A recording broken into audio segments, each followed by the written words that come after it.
Crime alert, time आज का, crime आज का।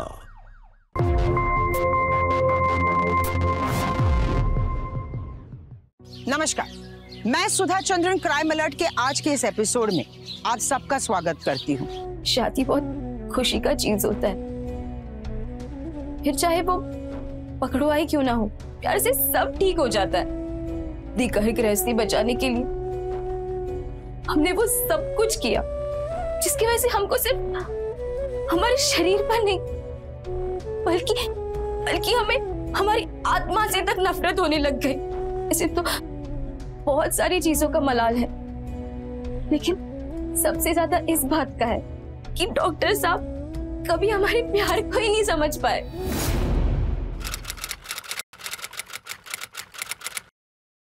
अहम बुरा होता है जिससे इत्तेफाक काफी लोग रखते हैं, लेकिन सच बात यह भी है कि असल में इस पे अमल बहुत कम लोग करते हैं। आज की इस कहानी में दो अहंकारियों के बीच अहम यानी कि अहंकार की एक ऐसी लड़ाई देखेंगे जिसमें एक निर्दोष लड़की पिस गई।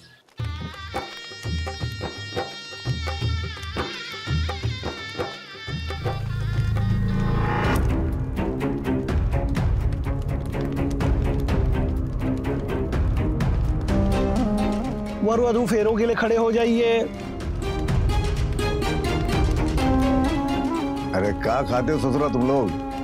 डॉक्टर बाबू उठ नहीं रहेगा तुमसे? ये प्यार से मानने वाले मेहमान होते तो ये सब करने की नौबत ना आती। सारा जोर लगाओ। क्या करें, मेहमान है ना, इसलिए जोर जबरदस्ती नहीं कर रहे हैं, आराम से कर रहे हैं।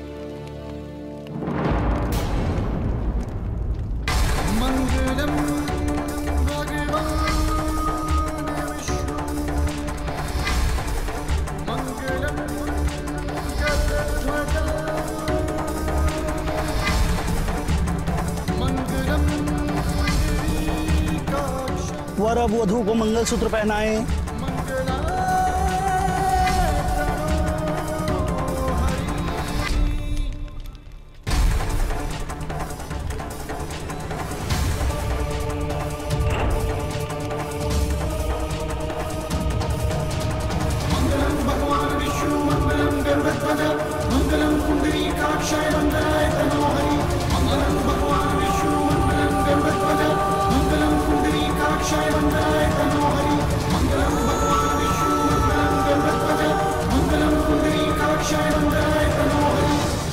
आज से आप पति पत्नी हुए, अपने बड़ों का आशीर्वाद लीजिए।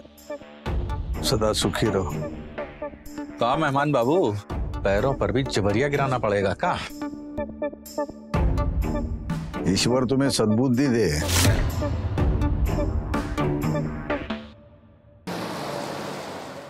अरे तुम हॉस्पिटल स्टाफ हो, तुम्हें नहीं पता प्रकाश कहाँ है? सर वो शाम को ही निकल गए थे और वापस नहीं आए, तो हम कैसे बता सकते हैं? आप डॉक्टर सिन्हा जी को कॉल करके देख लीजिए ना।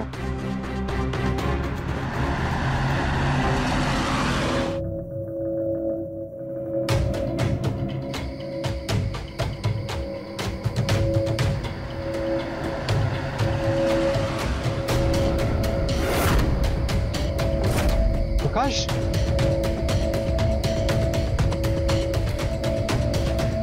निर्मला, प्रभात, गाड़ी में प्रकाश है।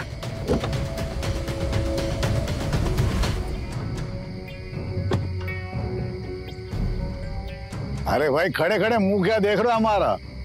दूल्हा दुल्हन को बाहर उतारो।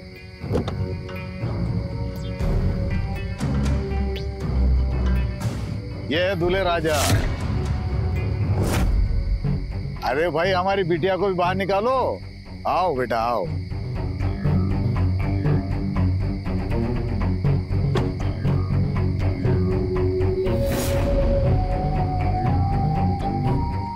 नमस्ते समधी जी, माफ करना आपको शादी में नहीं बुला पाए, लेकिन हमारा कोई दोष नहीं है। ये सारा दोष मेहमान जी का है। प्यार से मान गए होते तो ऐसी शादी करते कि सारा इलाका देखता। खैर देखो, हमारी बिटिया की शादी में हम कोई शॉर्टकट नहीं मारना चाहते, इसलिए दहेज का पूरा सामान लेके आए हम। अरे बोरे भर भर के लाए हैं। अरे खड़े खड़े हमारा मुंह क्या देख रहे हो? जाओ दहेज का सामान लेके आओ, भर दो घर में। आप लोग क्या देख रहे, ऐसे क्यों खड़े? अरे जाइए, थाल वाल लेके आइए, दूल्हा दुल्हन को स्वागत कीजिए।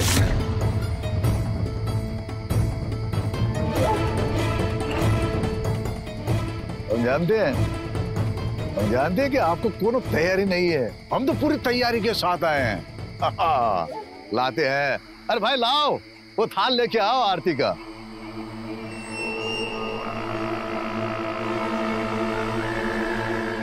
लीजिए ना, दूल्हा दुल्हन का स्वागत कीजिए जम के।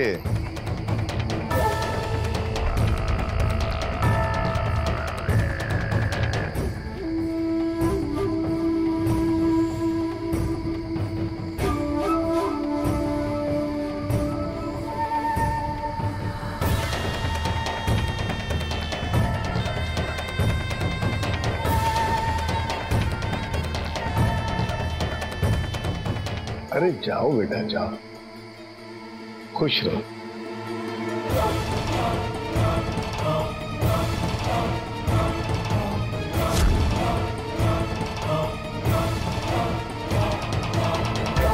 हे बाबू, हमारे दामाद जी में बहुत अकड़ है।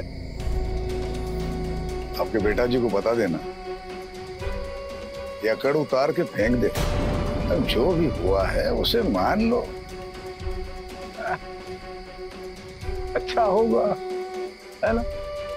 वो क्या है, ये हमारी इकलौती बिटिया है। अगर हमारी बिटिया को कोनो दर्द हुआ, कोनो तकलीफ हुई, यह समझ लेना कि तुम्हारी परिवार की तकलीफों का कोई अंत नहीं होगा। चलिए, अब हमें आज्ञा दीजिए।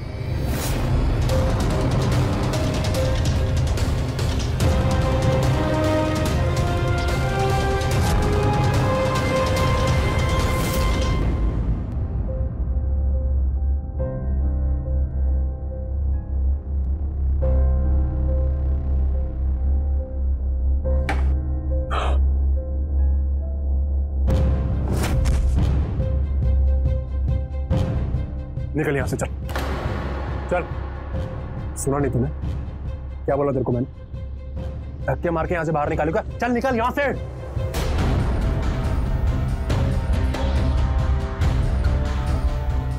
जो हो गया वो हो गया। क्यों?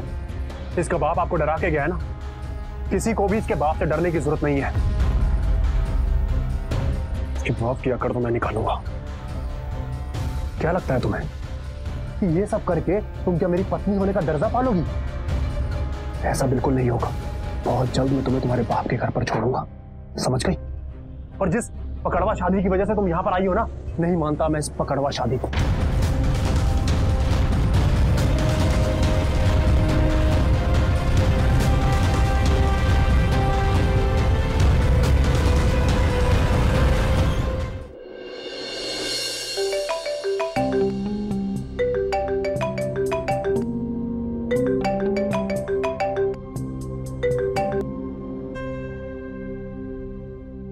हाँ माँ, प्रणाम।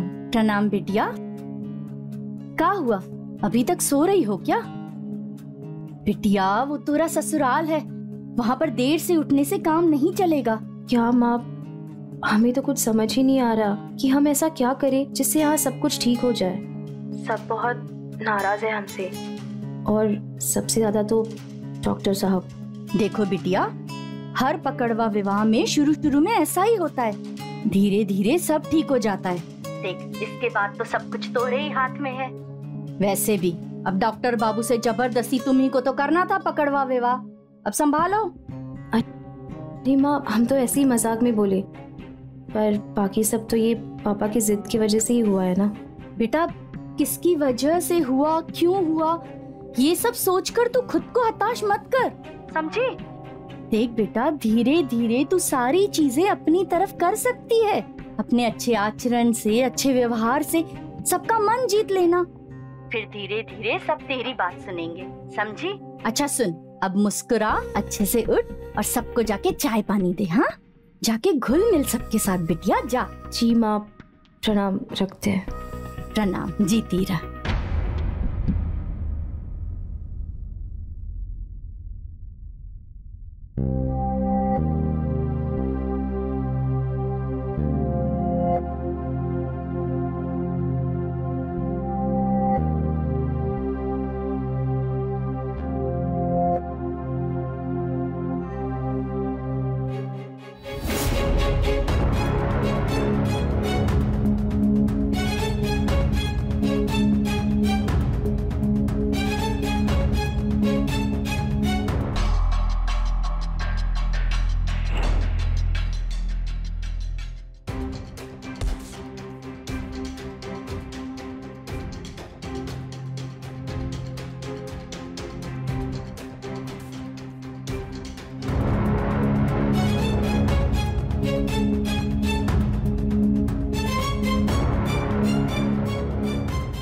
सुनिए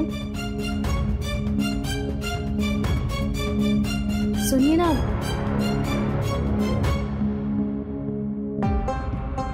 तुम यहाँ क्या कर रही हो? तो निकलो यहाँ से। मैं चली जाऊंगी, पर आप ये तो बताइए कि आप चाय लेंगे या कॉफी? कॉफी चाहिए।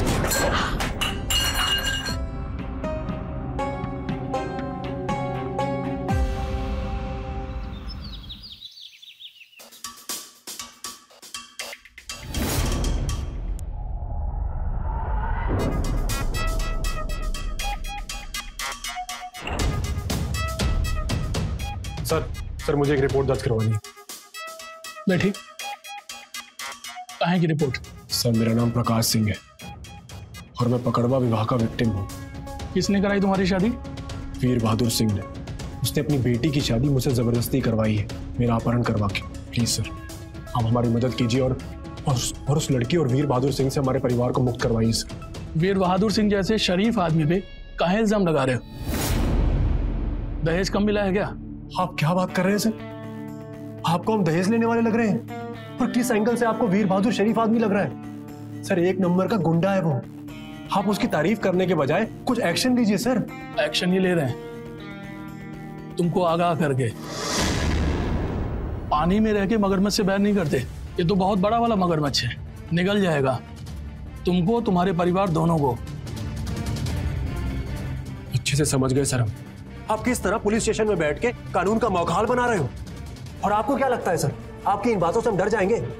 आपके सीनियर ऑफिसर्स के पास जाएंगे और जाकर के उनको बताएंगे कि किस तरह आप कानून का मिसयूज कर रहे हैं। कानून का मिसयूज कैसे करते हैं सिखाए तुमको? अंदर डालो इसको। सर आप ये गलत कर रहे हैं, मैं बोल रहा हूं आपको। सर मैंने कुछ नहीं किया है सर ये ठीक नहीं हो रहा है। हमने नेहा से बात की थी, उसके ससुराल वाले बहुत ही गुस्से में थे। हमने किसी तरह उससे तो हिम्मत दे दी। पता नहीं क्यों हमारा जी बहुत घबरा रहा है। कहीं हमने ये पकड़वा शादी कराकर कोई गलती? अरे अपने चूल्हा चौके भर से मतलब रखो ना तुम। हमारे फैसलों पर सवाल करना हमें अच्छा नहीं लगता, पता है ना तुमको। हाँ दारोगा जी बोलिए। आपके दामाद जी आए यहाँ पुलिस स्टेशन में आपकी कंप्लेन लिखवाने। बैठा के रखिए, आते हैं हम। जी।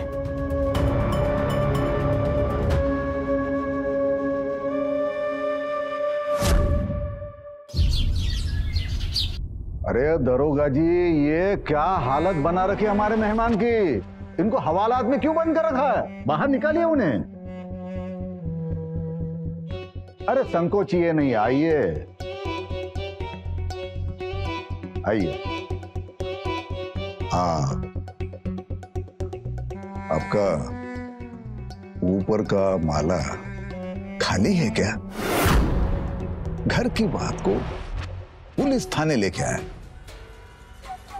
और क्या हुआ? आप ही अंदर बंद हो गए। अब बताएं, अगर हम चाहें तो तुम्हारे पूरे परिवार को अभी के अभी पुलिस थाने ला सकते हैं, खींच के लाएं। तुम्हें क्या लगता है तुम्हारी इन बातों से हम डर जाएंगे? डरने वालों में से नहीं है हम, समझे? डरते तो तुम्हारे बाप भी है हमसे, क्योंकि उनको हमारी ताकत का अंदाजा है, तुमको नहीं है। विलायत से आए हो ना, तुमको भी अंदाजा हो जाएगा।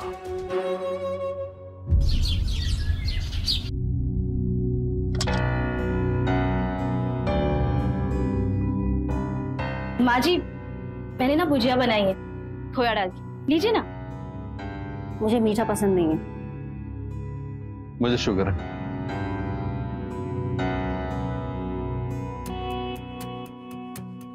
प्रभात बाबू आप लीजिए ना, बहुत अच्छे बने। अच्छा मुझे भी बहुत अच्छा लगेगा जब मैं तुझे यहाँ से बाहर निकालूंगा। तुम्हारे बाप में इतना दम है क्या रे बबुआ?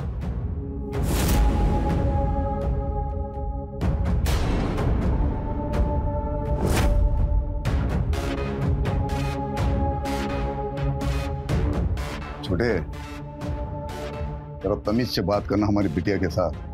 तुमसे 100 गुना ज्यादा लाड़ प्यार से पाले हैं उसको।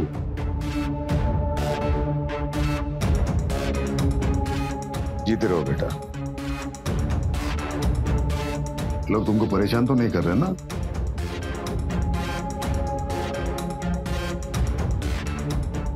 तकलीफ हो तो बता देना, अभी के अभी सीधे कर देते एक एक को। अरे दामाद जी कहाँ है? रंजनवा, दामाद जी को ले आओ।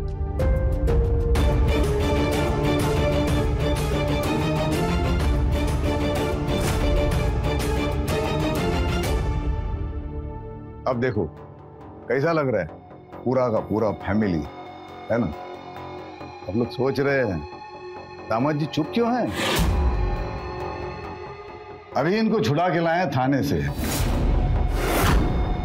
वो तो हमारे खिलाफ रिपोर्ट लिखवाने गए थे। क्या है अजय बाबू, क्या आपका मेंढक नंबर 1 और मेंढक नंबर 2, ये दोनों मेंढकों को समझाइएगा, ये थाना पुलिस स्टेशन जाके रिपोर्ट लिखवाना, चक्कर काटना ये बंद कर दो। अगर हम पुलिस स्टेशन के चक्कर कटवाने पे उतरे हैं, सबके सब सड़ोगे जेल में। बेटा अरे ये तो सब अपने ही लोग हैं, इस घर को अपना ही घर समझना, इनसे भी ज्यादा अपने बाप का घर समझना। चलते हैं, नमस्ते।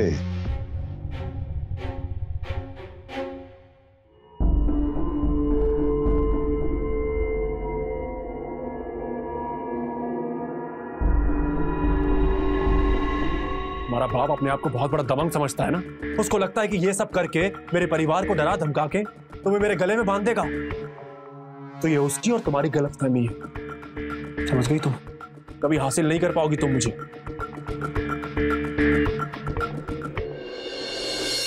अगर हमें पता होता ना कि हमारा अनपढ़ होना हमारा सबसे बड़ा अवगुण बन जाएगा, तो हम दुनिया भर की पढ़ाई कर ली होते अब तक। ये गलती तो बच्चों के साथ साथ घर वालों की भी होती है ना। कभी कभी ना भगवान जी आदमी के मुंह से अपना भविष्य बुलवा देते हैं। तुमको याद है जिस दिन डॉक्टर साहब हमें पहली बार मिलने आए थे, तब हम ऐसे ही मजाक में बोल दिए थे कि हमारा पकड़वा विवाह होगा, काहे कि वो हमें बहुत पसंद थे। और देखो ना हमारा पकड़वा विवाह ही हो गया। अब घूरना बंद भी करो। वो कहा है ना, कल तो साक्षात डॉक्टर बाबू के दर्शन होने वाले हैं। सगाई है ना कल। तुम करना ना अच्छे से तैयार कर हमें, और इतना अच्छे से करना ना कि जिस तरह डॉक्टर साहब हमारे मन में बस गए ना, उसी तरह हम भी उनके मन में बस जाए। इतना लगाव अच्छा नहीं है। कहीं तुमको पसंद नहीं किया तो? काहे पसंद नहीं आएंगे?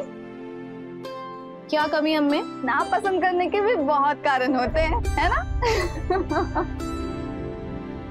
अगर ऐसा हुआ ना, वरना हम पापा से कह के पकड़वा विवाह कर लेंगे डॉक्टर साहब से।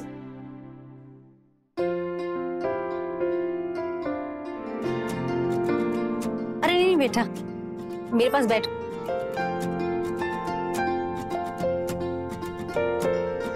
सुंदर है ना हमारी बिटिया? बहुत सुंदर है, ये तो फोटो से भी ज्यादा सुंदर है। कैसी लगी बेटा? देर किस बात की, चलो छेका कर लेते हैं। हाँ। अरे अंकल जी, इतनी भी क्या जल्दी है? क्या मैं आपकी बेटी से 2 मिनट अकेले में बात कर सकता हूँ? हाँ हाँ मेहमान जी, आप मन की तसल्ली कर लीजिए। बेटी इन्हें छत पे लेके जाओ। अब मैं अमेरिका में रहा हूँ, वहां मैंने अपनी पढ़ाई करी है, गर्लफ्रेंड तो मेरी थी वहां पे। लेकिन तुम बताओ कि तुम्हारा कोई? नहीं नहीं, कभी नहीं। हमने तो पहले ही सोच लिया था, हम जिससे मन लगाएंगे ना उसी से शादी करेंगे। वाह, वेरी इंप्रेसिव। वैसे एक बात बताओ, तुम्हारी एजुकेशन कौन सी यूनिवर्सिटी से हुई? वो क्या होता है? मतलब तुमने पढ़ाई कहाँ तक की है? हाँ हाँ पढ़े हैं ना, हम पूरी 5वीं कक्षा तक पढ़े हैं। अव्वल नंबर आए थे पूरे गांव में, और पापा ने तो पूरे गांव में भोज भी दिए थे। काफी पूछा। मम्मी चले हम लोग। क्या हुआ? मुझे रिश्ता मंजूर नहीं है।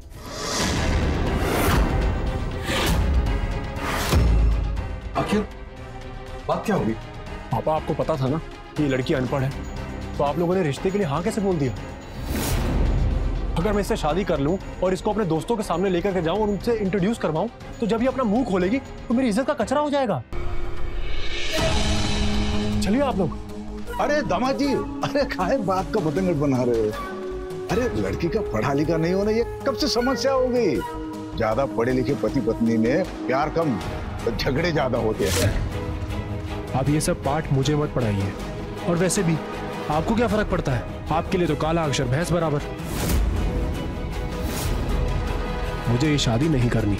चलिए आप लोग। अरे अरे रुकिए दामाद जी, हम मानते हैं कि हमारी बिटिया थोड़ी कम पढ़ी लिखी है, तो ऐसा करते हैं, हम आपको 20-30 लाख रुपया दहेज ज्यादा दे देते हैं, हमारी जमीन पर आपका अस्पताल बना के देते हैं। अरे आपको समझ में आ रहा है कि आप क्या बोले जा रहे हैं?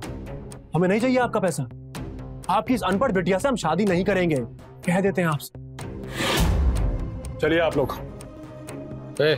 रुको बाबू, हमारे साहब की बेइज्जती करने की कोशिश की ना तो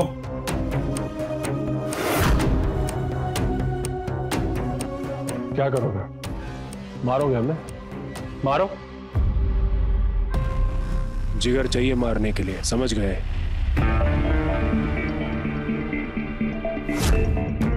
जिगरा तो इतना है दामाद जी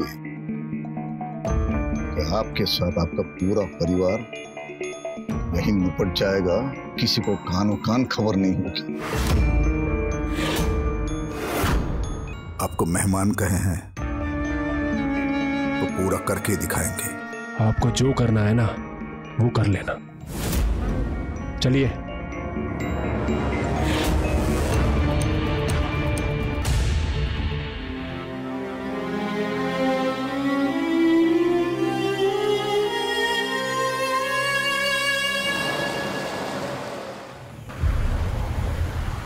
गाड़ी रोको भैया, भैया गाड़ी रोको भैया, गाड़ी रोको, मेरी मदद करो भैया। तो मेरे भैया का एक्सीडेंट हो गया भैया। कैसे? एक गाड़ी वाले ने टक्कर मार के चला गया। ये भैया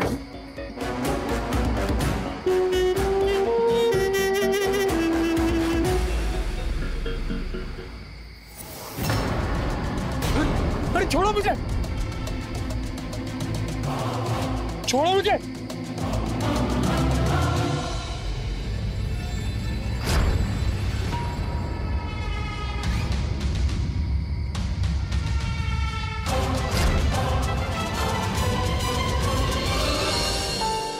तुम जानती हो, हम शादी के लिए मना किए थे, बहुत बोले, पर कोई हमारी बात नहीं माना।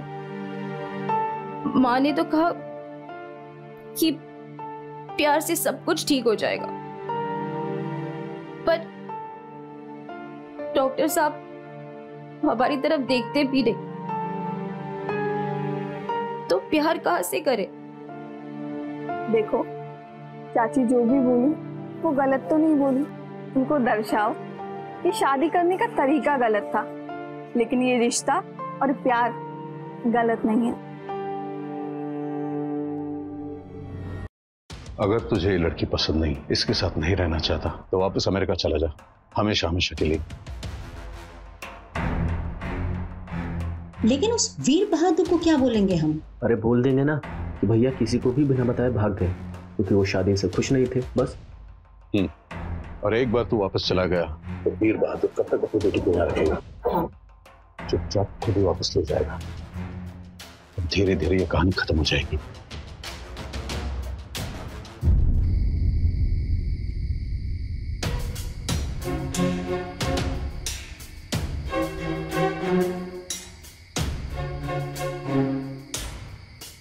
अच्छा ठीक है, चलता हूँ।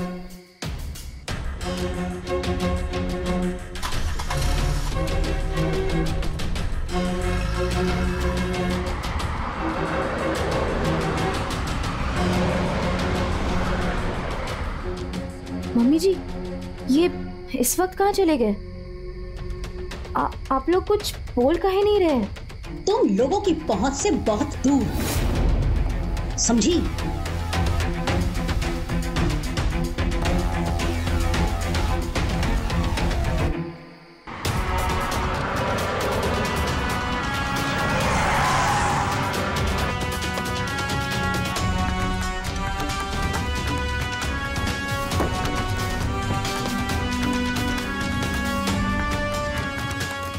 मेहमान जी,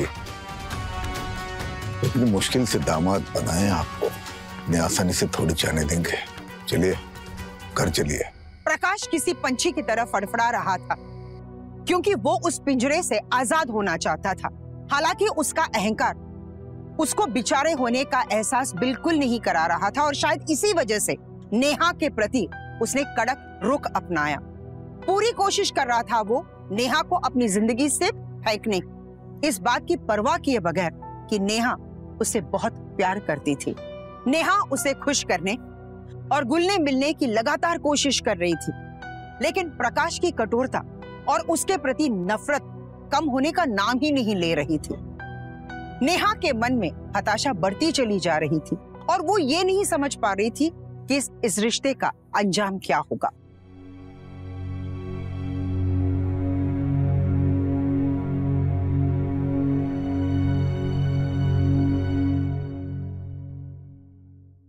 हाँ हुआ, असमंजस में पड़ गए हो क्या? खैर छोड़िए।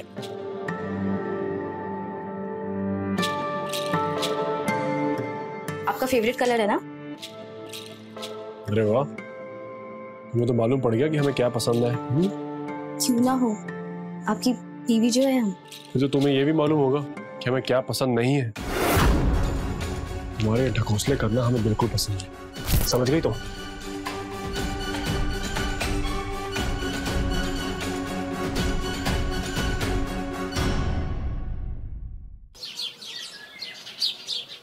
बैठो। बोलो। विधायक जी, मुझे छोड़कर मेरा पूरा परिवार उस वीर बहादुर से डरा हुआ है। पुलिस वालों ने कुछ नहीं किया? जी मैं गया था पुलिस स्टेशन। पुलिस वालों ने मेरी मदद तो नहीं की, बल्कि उल्टा मेरे ऊपर ही केस बना करके मुझे अंदर कर दिया। इसमें यही चाहता हूँ कि आप मुझे और मेरे परिवार को उस वीर बहादुर और उसकी बेटी से छुटकारा दिलवाइए। मुझ पर भरोसा रखो, अगर तुम और तुम्हारा परिवार निर्दोष है तो मैं तुम्हारी सपोर्ट करूंगा। बाकी आज मुझे कहीं निकलना है, 1 हफ्ते में वापस आ रहा हूं, उसके बाद आके तुम मुझे मिलना। जी थैंक यू।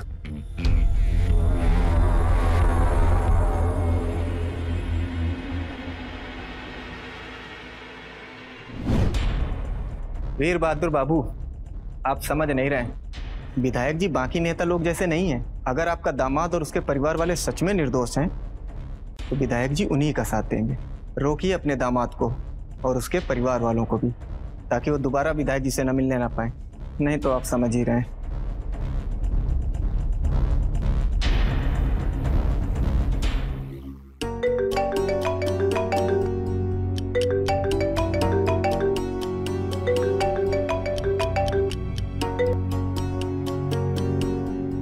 हेलो। हाँ पापा, प्रणाम। हाँ बेटा, कैसी हो? ठीक तो हो ना? हाँ हम ठीक है, आप कैसे हो? हाँ हम लोग भी ठीक है। क्या बात है पापा, आप कुछ परेशान लग रहे हो। हाँ नेहा बेटा, बात ही कुछ ऐसी है। इस बार ये प्रकाश तुमको घर से बाहर निकालने का पुख्ता इंतजाम किया है। तो अब? तो क्या, इसका भी तोड़ निकाल लिए हम। अब डराएंगे धमकाएंगे नहीं, अब सबक सिखाएंगे, मजबूर कर देंगे उसको तुमको अपनाने के लिए और हमारे पैरों में गिरकर हमसे माफी मांगने के लिए। बस अब तुमको इस काम में हमारा थोड़ा साथ देना है।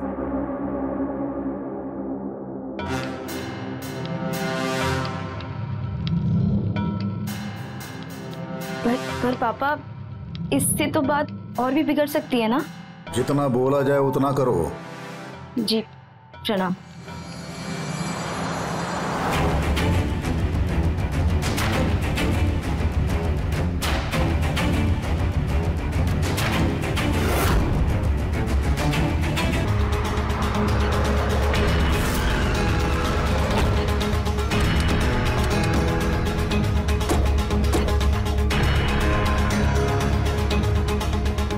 अजय बाबू,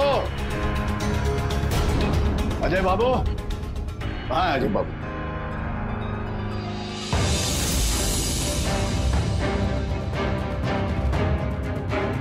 ये है वो कमीना, गिरफ्तार कर लीजिए इसे।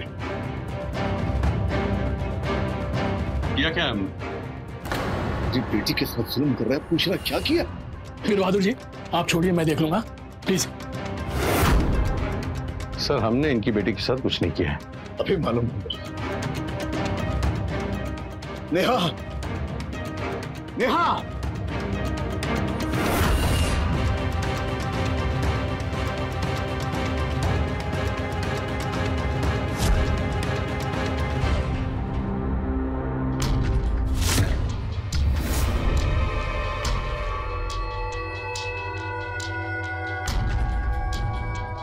नहीं देखिए इन्होंने क्या किया मेरे बच्चे के साथ।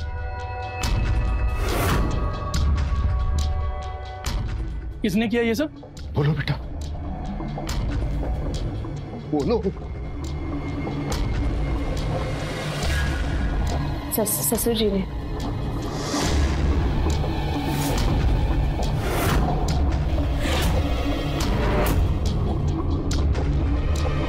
ये क्या कह रही हो नेहा? इन्होंने कब किया तुम्हारे साथ ऐसा? ये झूठ बोल रही है। मैंने कभी इसके साथ कोई बदसलूकी नहीं की। अच्छा, तो उसके पैर पे जो जले का निशान है वो अपने आप प्रकट हो गया है। देखिए ऊपर वालों को सबूत दिखाने के लिए हमें इस जले के निशान की फोटो लेनी पड़ेगी।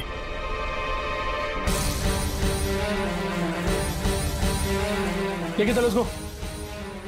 चल। कहाँ ले जा रहे हैं? कहाँ ले जा रहे हैं? छोड़े, अरे छोड़िए मेरे पापा को।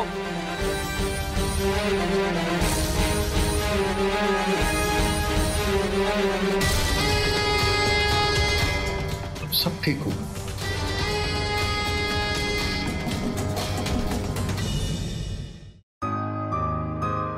एक पत्नी के तौर पर ना सही, लेकिन एक इंसान के तौर पर मुझे तुम्हारे से हमदर्दी हो रही थी। लेकिन गलत था मैं, बिल्कुल गलत। तुम हमदर्दी के लायक हो ही नहीं। और मुझे अच्छे से मालूम है मुझे कि ये सब क्यों हो रहा है।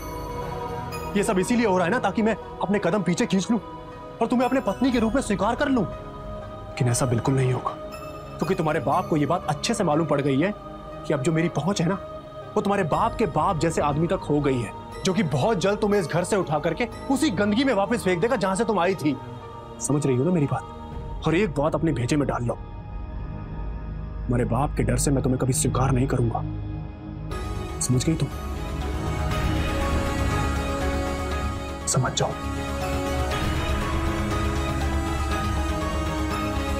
वीर बहादुर और प्रकाश के बीच अहम की इस लड़ाई में अब तक वीर बहादुर का पलड़ा भारी रहा, लेकिन अब प्रकाश ने पूरे मामले को उल्टा कर दिया था, जिसकी वजह से अब इस लड़ाई में प्रकाश आगे निकल गया। अपने इस अहम को शांत करने के लिए वीर बहादुर ने अपनी बेटी को इस्तेमाल करने से भी पीछे नहीं हटा और उसने प्रकाश के पिता को जेल पहुंचा दिया। ईमान जी, हमें जिंदगी का तजुर्बा है, इसलिए कुछ बात बतानी है आपको। नहीं, जिस बात के लिए आए वही बात करते हैं। अरे करते हैं, बैठिए बैठिए, बैठ के बात करते हैं। बोलिए। बोलते हैं। समझ जी, बात यह है कि जो भी हुआ उसे भूल जाइए। आप भी अपनी जिद त्याग दीजिए, हम भी। आप हमारी बेटी को अपने घर में, अपने मन में स्थान दीजिए। हम कंप्लेंट वापस लेते हैं, आपके पिताजी को घर लेके आते हैं। देखिए, हमारे पापा की टेंशन मत लीजिए आप, वो तो घर वापस आ ही जाएंगे और इसका इंतजाम भी हो गया है। और रही बात आपकी बिटिया की, तो उस अनपढ़ को हम कभी नहीं अपनाएंगे। समझ रहे हैं ना आप? अकड़ तो बहुत है। रस्सी जल गई और बल को हम राख कर देंगे। देखो डॉक्टर बाबू, हमसे टकराओगे तो बहुत पछताओगे। ये धमकियों से मैं डरता नहीं हूं, समझ गए ना आप? डरना छोड़ दिया है आप, समझ गए ना? चलिए चलते हैं। प्रणाम। तुम डरोगे बबुआ, डरोगे भी और हमारे पैरों में गिरकर हमसे माफी भी मांगोगे। तुम हमारे अहम को जानते नहीं। अब तुमको अपने देवर पर इल्जाम लगाना है कि उसने तुम्हारी इज्जत लूटने की कोशिश की और इसमें तुम्हारी सास ने उसे साथ दिया। पर पापा, ये तो बहुत गलत बात हो जाएगी ना। हम जो बोल रहे उतना करो। पापा, एक बार हमारी बात माँ से करा दीजिए ना। हमने जो बोला है इससे करवाओ।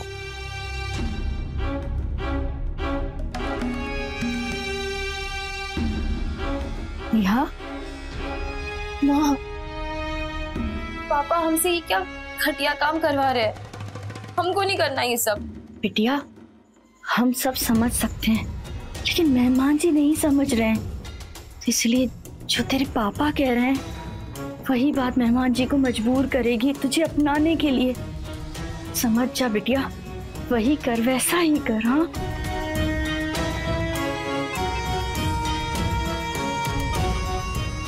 बातें बहुत हो गई। हम थोड़ी देर में पुलिस लेके तुम्हारे घर आ रहे हैं।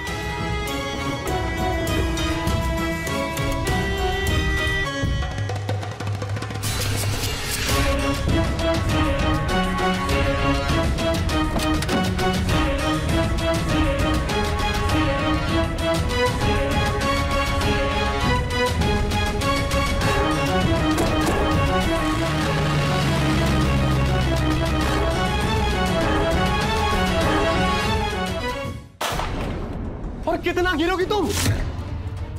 मेरे भाई ने तुम्हारा रेप किया। छी!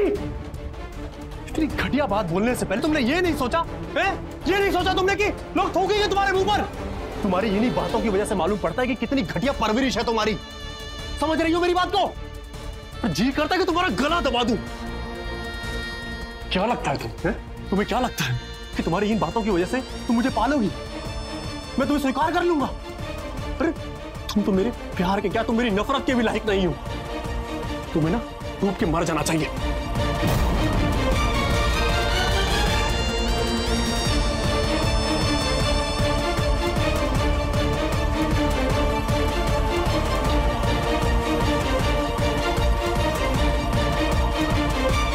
तुम तो मेरे प्यार के क्या, तुम मेरी नफरत के भी लायक नहीं हो। डूब के मर जाना चाहिए तुम्हें।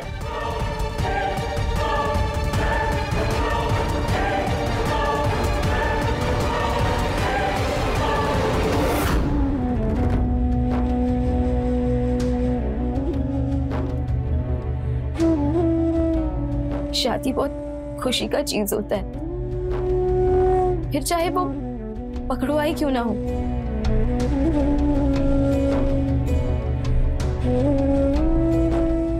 प्यार से सब ठीक हो जाता है। यही बोले थे हमें सब जब हमारी शादी जबरदस्ती डॉक्टर साहब से हुई थी। जबरदस्ती इसलिए कहे कि अनपढ़ होने की वजह से वो हमसे शादी करने से इनकार कर दिए थे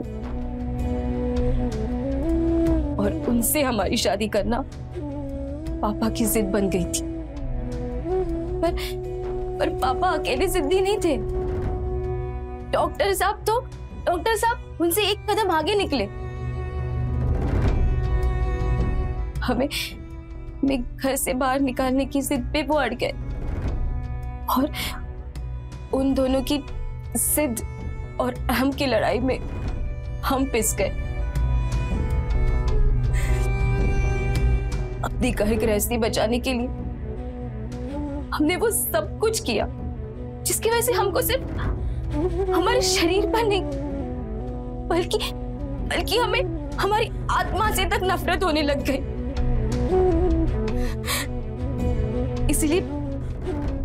इसलिए हमने फैसला कर लिया कि अब हम इस दुनिया को छोड़ के जा रहे हैं।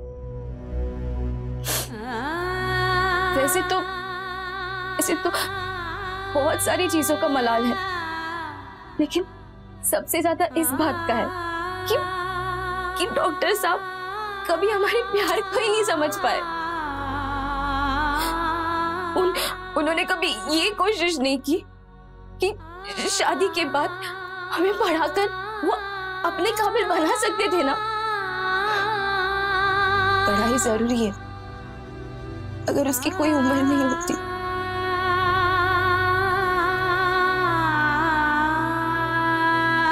आखिर में जाने से पहले बस हम पापा और डॉक्टर साहब से लड़ना बंद कर दीजिए, बस हो गया।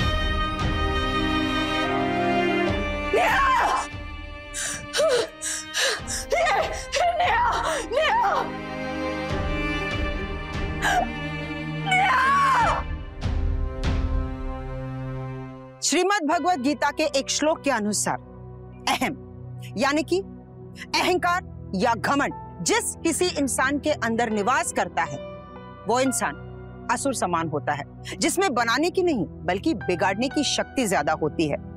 वीर बहादुर और प्रकाश में अहम की इस लड़ाई ने कुछ ऐसा ही काम किया। इस कहानी से हमें एक सीख जरूर मिलती है और वो ये है कि अपने अहम को अपनी सबसे बड़ी चीज समझने की गलती कभी ना करें, क्योंकि ये अहम वो वहम है जो आपसे आपकी परछाई या फिर आपकी पहचान भी कभी कभी छीन सकती है। इसी के साथ मैं सुधा चंदन आपसे विदा लेती हूँ इस वादे के साथ कि एक नए एपिसोड में एक नई कहानी के साथ हम फिर मिलेंगे। तब तक देखते रहिए क्राइम अलर्ट। डरना नहीं, मिटाना है। जय हिंद।